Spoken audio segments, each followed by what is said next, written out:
Namo tassa bhagavato arahato samma sambuddhassa. Namo tassa bhagavato arahato samma sambuddhassa. Namo tassa bhagavato arahato samma sambuddhassa. Yo carakati attanang rakkito tassa bahiro tasma rakkeya attanang akkato pandito sadati.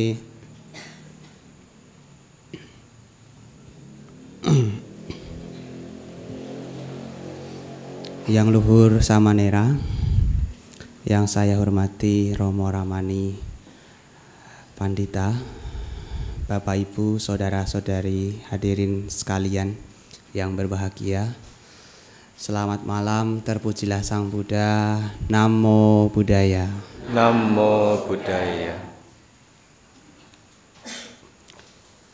Malam hari ini adalah malam yang penuh dengan berkah.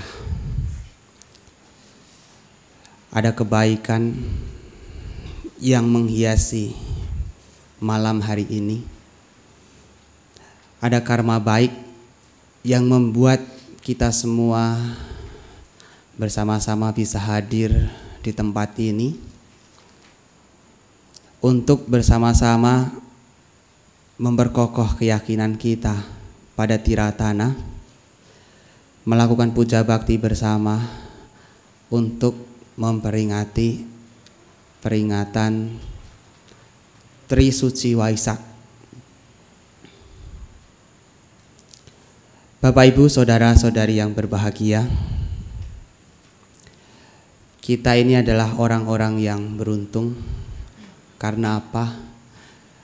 Di tengah ribuan umat Buddha yang ada, kitalah orang yang paling beruntung karena pada malam hari ini bisa berkesempatan hadir di sini. Meskipun ada beberapa yang tidak bisa melihat Bante secara langsung karena memang ruangnya dibagi-bagi karena saking banyaknya umat yang hadir. Tapi ini adalah satu kebaikan, satu keberuntungan. Banyak umat Buddha yang sebenarnya juga ingin mendapatkan kesempatan yang sama, ingin datang ke wihara, ingin mendengarkan uraian Dhamma, tetapi ada beberapa hal sehingga mereka tidak bisa hadir. Ada yang mungkin karena sakit, ada yang mungkin karena kesibukan yang lain. Tapi Bapak Ibu Saudara ini luar biasa, sangat luar biasa. Meskipun punya kesibukan, meskipun juga mungkin fisiknya lelah, bahkan ada yang datang dari jauh. Saya mendapat kabar ada yang dari Temanggung, dari Kabupaten Semarang. Perjalanannya cukup jauh. Bante saja tadi berangkat dari Mendut itu juga cukup jauh juga. Berangkat jam 2:30. Tapi luar biasa karena pada malam hari ini Bapak Ibu Saudara masih semangat untuk mengikuti uraian Dhamma. Nah, Bapak Ibu Saudara, ini satu hal yang sangat baik. Nah, Bapak Ibu Saudara-saudari sedama yang berbahagia, kita semua pada malam hari ini memperingati peringatan Tri Suci Waisak. Saya pikir kita semua umat Buddha sudah tahu bahwa Waisak itu hari raya yang diperingati oleh umat Buddha. Tidak hanya di Indonesia, tapi juga di negara-negara lainnya. Kalau Bapak Ibu Saudara mungkin mengikuti media sosial, di negara-negara lain itu juga sangat meriah memperingati peringatan Waisak. Seperti di Sri Lanka, meskipun dikabarkan tahun lalu Sri Lanka sedang mengalami permasalahan ekonomi negara, tapi perayaan Waisak tetaplah sangat meriah. Lampion menyala di setiap rumah, juga di sepanjang jalan. Bendera Buddhis atau Panji Buddhis berkibar. Dan perayaan Waisak sangat meriah. Tidak hanya di Indonesia. Di Indonesia pun juga sebenarnya sangat meriah ya.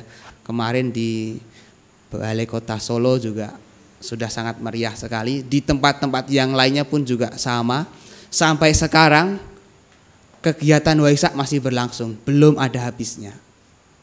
Masih ada lagi, dan barangkali ini selain di sini juga masih ada tempat lain yang juga mengadakan perayaan atau peringatan Trisuci Waisak. Tapi sebenarnya Bapak Ibu Saudara, Waisak itu bukan hanya sekadar hura-hura, sekadar senang-senang tanpa memiliki makna. Waisak itu juga ada maknanya. Ada hal yang memang harus diketahui bersama. Pertama tentu Bante ingin mengingatkan kenapa kita semua merayakan atau memperingati Trisuci Waisak. Karena apa? Karena ada 3 peristiwa penting yang terjadi pada kehidupan Buddha, Guru Agung kita semua. Ada 3 peristiwa penting yang diperingati, yang terjadi pada saat bersamaan di bulan Waisak, di bulan purnama terang. Peristiwa penting yang pertama adalah kelahiran Bodhisatta. Itu peristiwa penting yang pertama. Bodhisatta lahir di bumi ini. Lahirnya Bodhisatta tentu adalah keberkahan untuk kita semua. Beliau ini adalah putra raja, putra mahkota, anak dari Raja Sudodana dan juga Ratu Mahamaya. Pada waktu itu dikisahkan ketika Ratu sedang mengandung, Ratu ini ingin pulang ke rumah orang tuanya untuk melahirkan di sana. Tetapi dalam perjalanan Ratu ini bersama dengan rombongannya singgah di suatu tempat yang sangat indah sekali, namanya Taman Lumbini. Nah di tempat itulah kemudian Bodhisatta atau Pangeran Siddhartha lahir di sana, di Taman Lumbini. Taman Lumbini itu kalau sekarang lokasinya ada di negara Nepal. Kalau Bapak Ibu Saudara berziarah ke sana bisa melihatnya. Kalaupun tidak juga bisa melihat dari media sosial. Karena Bante pun juga baru bisa melihat di media sosial. Jadi ini enggak cerita tentang bagaimana keadaan di sana karena juga belum tahu di sana. Nah, ceritanya Bodhisatta lahir di sana, ada keajaiban-keajaiban yang terjadi. Bunga pun tumbuh bermekaran seketika. Kemudian hujan turun, air hangat dan air dingin secara bersamaan memandikan Bodhisatta. Dan Bodhisatta ini langsung bisa berjalan 7 langkah di atas teratai. Ini peristiwa penting yang pertama Bapak Ibu, yakni adalah kelahiran Bodhisatta di Taman Lumbini. Lalu apa peristiwa penting yang kedua? Yang kedua adalah pencapaian pencerahan sempurna Sang Buddha. Dikisahkan sebagai putra raja tentu beliau mendapatkan privilege ya, atau keistimewaan di istana. Tentu hidupnya makmur, sejahtera, berkecukupan. Tetapi begitu beliau melihat 4 peristiwa, beliau memutuskan untuk meninggalkan istana demi kepentingan umat manusia, demi kepentingan umat banyak. Di usia yang ke-29 tahun, beliau akhirnya meninggalkan istana dan menjadi petapa. Dan di usia yang ke-35, beliau mencapai pencerahan sempurna di bawah pohon Bodhi. Di bawah pohon Bodhi. Itu juga bersamaan di bulan Waisak atau di bulan Waisakha, ketika bulan purnama terang. Itu peristiwa penting yang kedua. Kejadiannya ada di Bodh Gaya. Nah kalau sekarang masuk negara India. Di sana ada juga peninggalan bersejarahnya di Bodh Gaya. Lalu ada peristiwa penting yang ketiga Bapak Ibu Saudara. Peristiwa penting yang ketiga adalah wafatnya Sang Buddha atau parinibbana di Kusinara. Singkat cerita, setelah beliau mencapai pencerahan sempurna, beliau dikenal sebagai Buddha. Buddha itu artinya yang sadar, yang senantiasa sadar. Buddha itu adalah guru para dewa dan manusia, Sata Dewa Manusana. Beliau mengajarkan ajarannya kepada semua penjuru selama 45 tahun, dan di usia ke-80 tahun beliau menutup usia, wafat, parinibbana di Kusinara. Itu juga kejadiannya sama di bulan Wesak atau di bulan Waisaka di purnama terang. Jadi 3 peristiwa penting ini Bapak Ibu terjadi di bulan Waisak, juga terjadi pada saat purnama terang. Makanya kita semua umat Buddha saat ini merayakan Trisuci Waisak tak lain adalah untuk mengingatkan kita kembali pada 3 peristiwa penting yang terjadi pada kehidupan Buddha Gautama. Lahirnya, pencapaian pencerahan sempurna, dan juga wafatnya beliau. Agama Buddha ini agama yang nyata, agama yang bersejarah. Jadi bukan konon katanya, bukan dapat dari mimpi dan lain sebagainya. Buddha benar-benar pernah hidup di zamannya. Peninggalannya sampai sekarang masih ada di India dan juga di Nepal. Agama Buddha adalah agama yang bersejarah. Jadi kalau kita mengikuti atau kita beragama Buddha, sebenarnya kita tidak hanya membahas tentang bagaimana ajaran Buddha atau filosofi dari apa yang Sang Buddha ajarkan, tetapi juga berkaitan dengan sejarah. Karena memang agama Buddha ini agama yang fakta, yang memiliki sejarah yang sangat panjang. Sang Buddha benar-benar pernah hidup, peninggalannya masih ada sampai sekarang. Kitab sucinya juga lengkap ada. Nah, di wihara di Kladan ini salah satu wihara yang cukup aktif di dalam menerjemahkan kitab suci agama Buddha. Karena memang jujur saja Bapak Ibu Saudara, kita itu umat Buddha tapi jarang, bahkan mungkin belum pernah melihat kitab sucinya secara utuh, secara lengkap. Karena memang belum banyak diterjemahkan ke dalam bahasa Indonesia. Nah, salah satu yang membuat agama Buddha eksis berserta dengan kitabnya bisa menyebar kemana-mana, salah satunya di wihara ini. Nah, kita harus berterima kasih kepada ibunya yang sampai sekarang masih bersemangat untuk menerjemahkan kitab suci. Jadi sangat luar biasa nih Bapak Ibu Saudara. Nah, 3 peristiwa penting tersebutlah yang membuat kita akhirnya memperingati Trisuci Waisak. Tapi sebenarnya Bapak Ibu Saudara, pada saat perayaan atau peringatan Waisak, kita tidak hanya diingatkan tentang 3 peristiwa penting yang terjadi pada kehidupan Buddha, tapi juga ada ajakan supaya ada perubahan di dalam masyarakat. Kita bersama-sama mengangkat satu perubahan bersama dengan tema yang diberikan oleh Sangga. Nah, di kesempatan tahun ini, di tahun 2023, pada perayaan atau peringatan Trisuci Waisak yang ke-2567 ini, Sangga Theravada Indonesia mengajak kita semua dengan mengangkat tema Waisak, memperkokoh moral, membangun kedamaian suatu bangsa atau kedamaian bangsa. Bapak Ibu Saudara, kalau kita berbicara tentang kedamaian, kebahagiaan, tentu kita semua tanpa kecuali ingin hidupnya bahagia dan damai. Tidak peduli siapa diri kita, tidak peduli latar belakang kita, tidak peduli apa keyakinan kita, tidak peduli kita berasal dari mana. Kita semua sama-sama punya keinginan, yakni adalah ingin hidup bahagia, hidup damai. Kita semua pada dasarnya ingin hidup bahagia. Tapi terkadang demi mendapatkan kebahagiaan, demi mendapatkan kedamaian, terkadang apa yang kita lakukan itu adalah cara-cara yang keliru.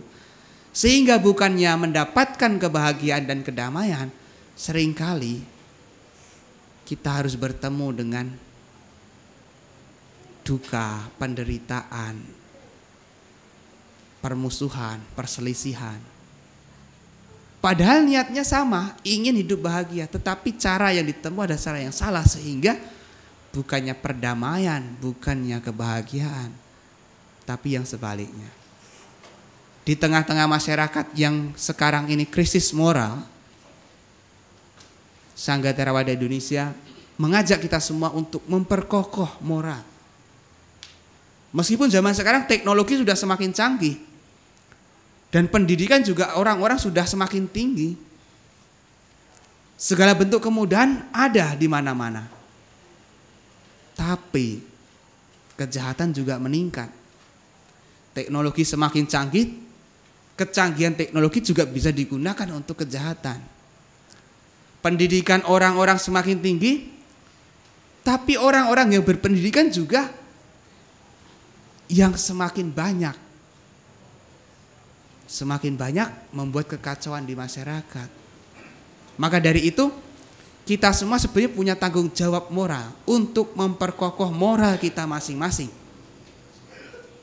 Karena Sang Buddha mengatakan ketika ditanya oleh dewa, Kingsu yawa jarasadu, kingsu sadu patitita, kingsu naranang ratanang, kingsu corehitu harang. Apa yang baik untuk dipertahankan sampai usia tua? Apa yang baik untuk dikokohkan atau ditegakkan? Apa yang merupakan permatanya orang-orang? Dan apa yang tidak bisa dicuri oleh orang lain? Sang Buddha menjawab, Silang yawa jara sadu, sadha sadu patitita, panya naranang ratanang, punyang core hitu harang. Sila atau moralitas ada sesuatu yang baik untuk dipertahankan sampai usia tua. Sada atau keyakinan adalah sesuatu yang harus kita tegakkan. Panya adalah permatanya orang-orang. Kebijaksanaan adalah permatanya orang-orang. Dan punya atau kebajikan adalah sesuatu yang tidak bisa dicuri oleh orang lain. Sang Buddha mengatakan bahwa silang yawa jara sadu. Sila atau moralitas adalah sesuatu yang harus dipertahankan sampai usia tua. Artinya kita semua sebenarnya punya tanggung jawab untuk menjaga moral kita masing-masing. Karena salah satu sebab dari kerusuhan, salah satu sebab dari hilangnya perdamaian adalah hilangnya moralitas orang-orang. Makanya kita perlu memperkokoh moral kita masing-masing. Saat kita bisa memperkokoh moral kita, maka nanti masyarakat akan menjadi damai. Kedamaian suatu bangsa akan tercipta kalau masing-masing individu mulai menciptakan kedamaian untuk dirinya sendiri. Karena sangat mustahil, sangat tidak mungkin kedamaian suatu bangsa apabila masing-masing individunya tidak damai. Masing-masing individunya tidak bisa menjaga perilaku, tidak bisa menjaga moralitasnya. Makanya moral ini sangat penting untuk membangun kedamaian suatu bangsa. Pertama harus dimulai dari diri sendiri. Kalau diri sendiri damai, diri sendiri terjaga, maka orang-orang di sekitar kita pun juga akan terjaga, akan mendapatkan manfaatnya. Berbeda kalau orang, individu itu sudah berkonflik dengan dirinya, sudah tidak damai, kemudian tidak bisa menjaga moralnya, maka masyarakat sekitar pun juga akan mendapatkan dampaknya. Masyarakat secara luas juga akan kena dampaknya.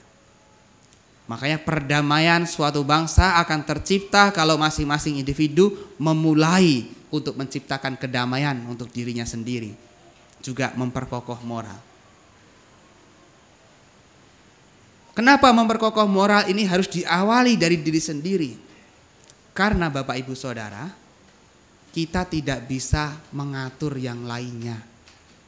Yang di luar itu di luar kendali kita. Meskipun ada larangan, meskipun ada hukuman, Tetapi yang namanya orang, sesuatu yang berada di pihak luar, kita tidak bisa mengendalikan seutuhnya, seluruhnya. Ada banyak disediakan tempat-tempat untuk mereka yang melanggar hukum. Juga ada aparat yang menertibkan hukum. Tapi apakah dengan adanya hukuman lantas orang-orang berhenti untuk melanggar? Ternyata tidak. Ternyata tidak. Seseorang baru akan bisa menghindari keburukan kalau dalam dirinya masing-masing individu mencoba untuk menjaga dirinya. Kalau masing-masing individu menjaga dirinya dan tidak melanggar hukum, tidak melakukan kejahatan, tidak melakukan keburukan, maka nanti masyarakat pun juga akan menjadi nyaman. Loh, kalau begitu nanti kasihan dong polisi. Kasihan nanti LP menjadi sepi. Tidak kasihan Bapak Ibu. Tidak perlu kasihan. Karena nanti kalau kita masyarakatnya damai, tidak melakukan pelanggaran hukum, artinya kita tertib, kita punya moral yang baik, ya tidak dibutuhkan lagi, tidak masalah. Gitu. Tapi yang penting adalah kita menciptakan kemoralan untuk diri kita sendiri. Karena saat kita bermoral, kita juga akan bermanfaat untuk yang lainnya. Makanya Sang Buddha mengatakan, yo carakati atanang rakito tasabahiro tasma rakea tanang akato pandito sada. Yo carakati atanang, siapapun yang menjaga atau melindungi dirinya sendiri, rakito tasabahiro, ia yang terlindungi secara tidak langsung juga akan menjaga atau melindungi yang lainnya atau yang di luar.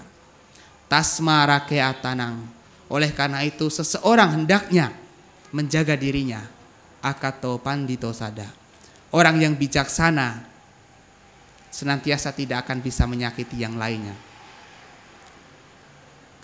Artinya Bapak Ibu Saudara, kalau kita bisa menjaga diri kita menjaga diri kita, menjaga tindakan kita, menjaga tutur kata kita, pada saat yang sama sebenarnya kita juga menjaga dan melindungi yang lainnya. Kalau kita punya moral yang baik, punya perilaku yang baik, maka yang di luar pun juga akan mendapatkan manfaatnya. Dan moral yang perlu ditegakkan oleh umat Buddha apa? Yang paling sederhana adalah menjalankan Pancasila Buddhis. Sederhana tapi punya makna, punya manfaat yang luar biasa. Pertama, kita menghindari membunuh makhluk hidup atau menyiksa. Yang kedua, kita menghindari mencuri atau mengambil barang yang tidak diberikan. Yang ketiga, kita menghindari perbuatan asusila atau perbuatan zina atau perselingkuhan. Yang keempat, kita menghindari ucapan yang tidak benar atau berucap bohong. Yang kelima, kita menghindari minum-minuman keras, minum-minuman yang memabukkan. Saat kita bisa menjaga diri kita untuk melaksanakan itu semua, sebenarnya pada saat yang sama kita juga menjaga yang lainnya. Coba kalau kita misalnya hidupnya damai, kemudian tidak melakukan kekerasan kepada pihak manapun, tidak membunuh atau melukai yang lain, pihak lain pun juga akan merasakan aman ketika berada di dekat kita. Berbeda kalau kita misalnya sudah terkenal, wah orangnya ini suka main kekerasan. Orang yang belum kena pun akan menjadi takut. Misalnya ya, hanya misalnya, di Klaten ini terkenal banyak pembunuh misalnya, atau banyak orang melakukan kekerasan. Orang di luar Klaten belum datang saja sudah pada takut. Padahal belum datang, belum mengalami, sudah takut. Berbeda kalau orang Klaten ini ternyata punya moral yang baik, tidak pernah menyakiti, dan kekerasan itu tidak terjadi di daerah ini, maka orang pun akan datang dengan senang hati. Dan masyarakat menjadi aman, tidak ada ketakutan. Nah, makanya Bapak Ibu Saudara, saat kita menjaga diri kita, sebenarnya kita juga menjaga yang lainnya. Saat kita menciptakan kedamaian untuk diri kita, kita juga menciptakan kedamaian yang di luar. Kedua, misalnya pencurian. Kalau suatu tempat itu dikenal sebagai tempat kriminal misalnya, oh di sana tempatnya tidak aman karena banyak pencuri, banyak perampok dan lain sebagainya. Akhirnya orang luar pun juga akan menjadi takut untuk datang.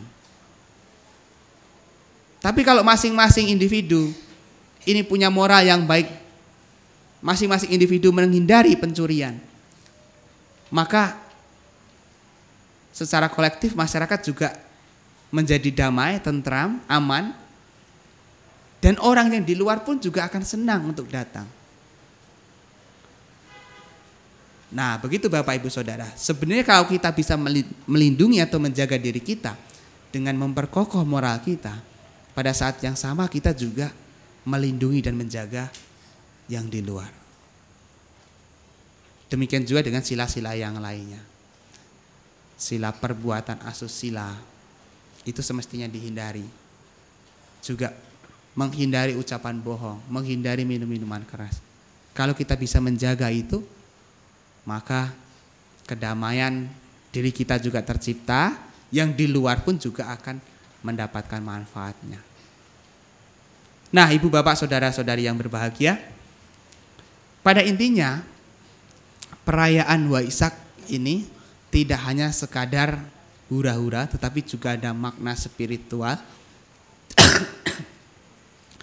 Juga ada pesan moral yang ingin kita sama-sama wujudkan, yang kita sampaikan kepada masyarakat untuk kita wujudkan bersama. Yakni untuk mewujudkan kedamaian suatu bangsa, kita semua perlu memperkokoh moral kita masing-masing. Paling tidak kita mengawali untuk diri kita sendiri, kemudian keluarga, kemudian komunitas, masyarakat, dan pada akhirnya memiliki dampak yang luar biasa terhadap suatu bangsa.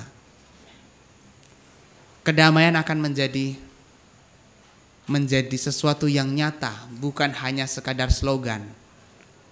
Bukan hanya sekadar slogan kita semua ingin damai, tapi apa yang kita lakukan ternyata bukan menciptakan kedamaian. Tapi benar-benar memang kita ingin damai, dan apa yang kita lakukan juga mewujudkan kedamaian itu. Kita perlu memiliki sikap saling memahami, saling toleransi, moderasi beragama, internal beragama. Itu juga harus kita bangun. Juga dengan yang di luar yang berbeda keyakinan, kita perlu membangun kebersamaan, kerukunan, toleransi. Apalagi nanti tahun depan sudah tahun politik. Nah, Bapak Ibu Saudara, ya jangan sampai tergoda dengan isu-isu sara yang akhirnya membuat terpecah belah. Makanya kita semua harus bisa membangun persatuan, membangun kebersamaan. Negara kita adalah negara yang beraneka ragam, memiliki banyak keragaman, tetapi kita semua bisa bersatu. Itulah NKRI, Negara Kesatuan Republik Indonesia. Meskipun berbeda-beda, tetapi kita tetap satu. Meskipun kita punya latar belakang yang berbeda, kita punya pekerjaan yang berbeda, kita juga punya kesukaan yang berbeda, kita punya pandangan yang berbeda, tetapi kita sebenarnya satu. Satu negara Indonesia. Satu secara kemanusiaan, bahwa kita semua adalah manusia yang harus bisa memanusiakan yang lainnya. Satu, bahwa kita semua sama-sama ingin hidupnya bahagia.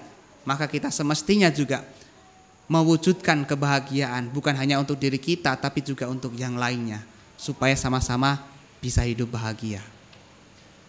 Nah, itulah Bapak Ibu Saudara, pesan Waisak bahwa kita semua semestinya bisa mengawali diri untuk membangun kedamaian dengan cara memperkokoh moral kita masing-masing. Karena itu sudah menjadi pesan supaya Waisak ini punya makna sehingga ada perubahan, tentu perubahan yang lebih baik. Bukan hanya sekadar peringatan, bukan hanya sekadar perayaan, bukan hanya sekadar ritual, tapi juga ada pesan moral yang tersampaikan sehingga nanti membawa perubahan di masyarakat. Ya, saya pikir itu yang bisa Bante berikan untuk ceramah pada malam hari ini.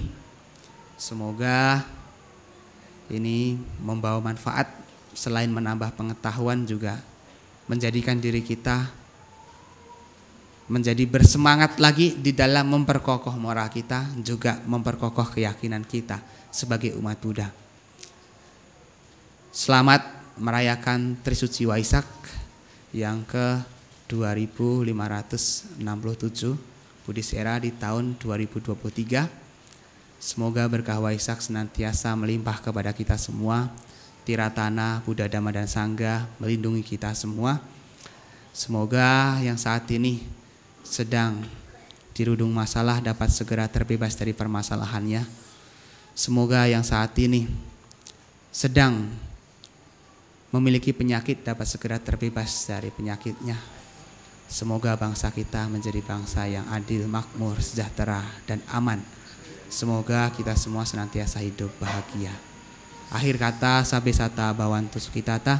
Semoga semua makhluk hidup berbahagia. Sadu, sadu, sadu.